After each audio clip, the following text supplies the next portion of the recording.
Assalamualaikum warahmatullahi wabarakatuh.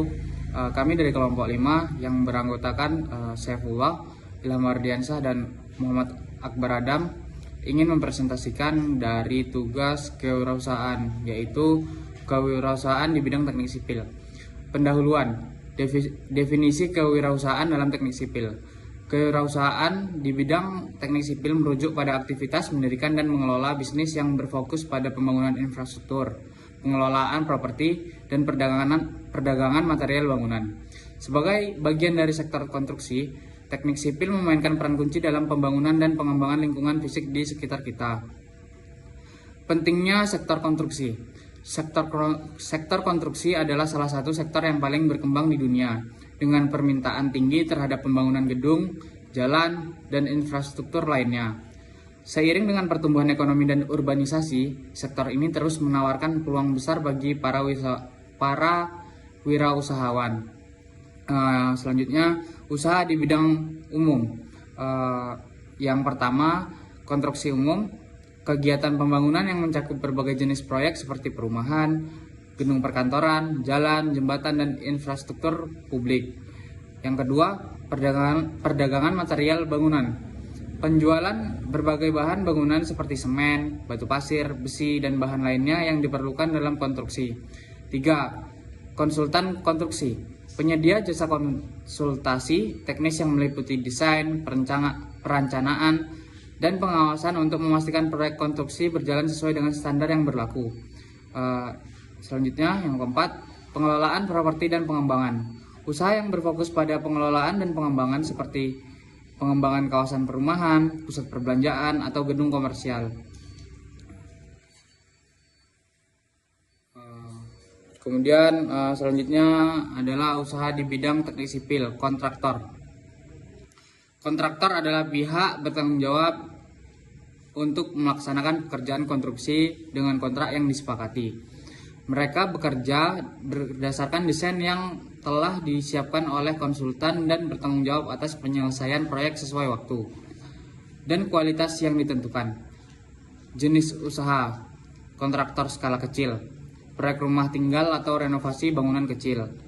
Kontraktor skala menengah, pembangunan gedung bertingkat, jalan, dan fasilitas komersil.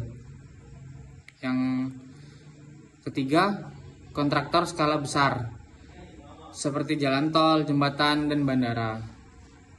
Di sini saya akan melanjutkan materi dari pembahasan oleh Saifullah. Usaha di bidang teknik sipil, bagian konsultan konstruksi. Di sini konsultan konstruksi adalah memberikan saran atau teknis dan keahlian dalam perencanaan dan pelaksanaan proyek konstruksi. Mereka berperan penting dalam memastikan desain proyek memenuhi standar keselamatan, baik efisiensi biaya dan waktu. Di sini ada jenis usaha di bidang konsultan konstruksi. Yang pertama yaitu konsultan desain arsitektur. Konsultan desain ini berfokus pada bidang desain, estetika, dan fungsional bangunan. Sedangkan konsultan struktur ini berfokus pada perhitungan dan desain struktur bangunan atau memastikan kekuatan stabilitas bangunan. Yang ketiga yaitu konsultan manajemen proyek. Di sini konsultan manajemen proyek berfokus mengelola proyek secara keseluruhan, termasuk jadwal anggaran dan koordinasi antar pihak. Di sini ada usaha di bidang teknik sipil atau developer properti. Developer properti terlibat dalam pengembangan proyek properti dari awal hingga akhir.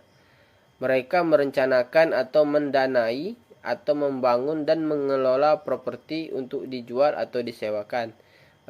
Di sini ada jenis-jenis usaha di bidang developer properti seperti pengembangan perumahan. Di sini pengembangan perumahan yang dimaksud yaitu seperti membangun kawasan pemukiman, baik perumahan subsidi maupun perumahan mewah. Yang kedua di sini ada pengembangan komersial. Di sini Di sini pengembangan komersial yang dimaksud yaitu membangun gedung, perkantoran, pusat perbelanjaan atau hotel. Yang ketiga itu ada pengembangan industri. Ini berfokus pada bidang membangun kawasan industri atau fasilitas logistik.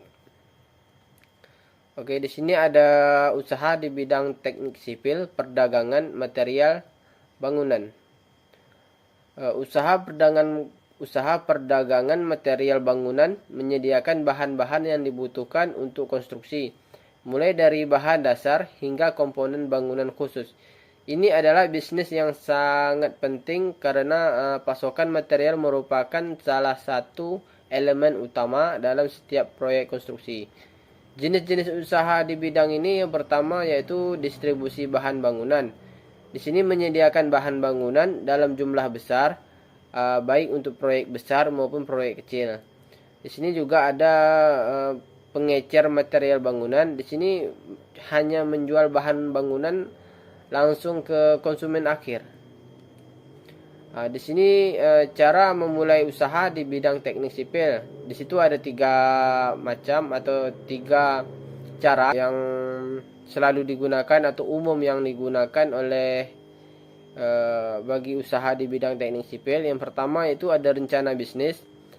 Di sini membuat rencana yang komprehensif atau mencangkup tujuan usaha, pasar, sasaran, analisis, kompetitor, dan proyek bangunan. Yang kedua yaitu ada legalitas dan lisensi. Di sini hanya mengurus izin usaha yang diperlukan seperti SUP untuk perdagangan atau izin kontrak yang sah. Yang ketiga di sini ada membangun tim yang kompeten.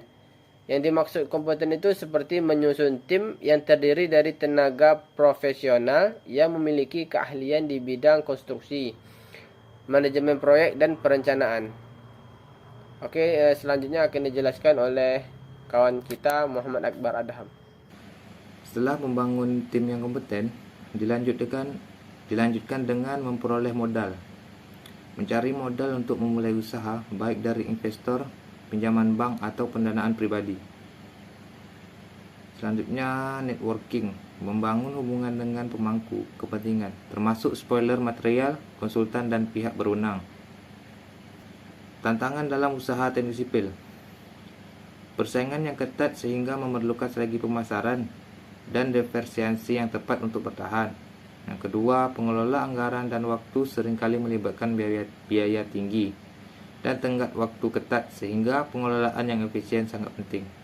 Yang ketiga, keterbatasan sumber daya, bahan baku yang fluktuatif atau tenaga kerja terampil yang terbatas dapat menjadi hambatan. Kesimpulan dan saran. Untuk kesimpulan utama, usaha di bidang teknik sipil menawarkan peluang yang sangat besar bagi para wirausahaan, namun juga tantangan. Keberhasilan bisnis ini membutuhkan pemahaman yang kuat tentang pasar, teknologi, serta keterampilan manajerial. Untuk peluang ke depan dengan tren ini, pembangunan berkelanjutan dan penggunaan teknologi peluang di sektor teknik sipil akan terus berkembang, terutama dalam hal pembangunan infrastruktur pintar dan ramah lingkungan. Sekian dari kelompok kami. Maaf jika ada salah kata. Wabillahi taufiq wal hidayah. Wassalamualaikum warahmatullahi wabarakatuh.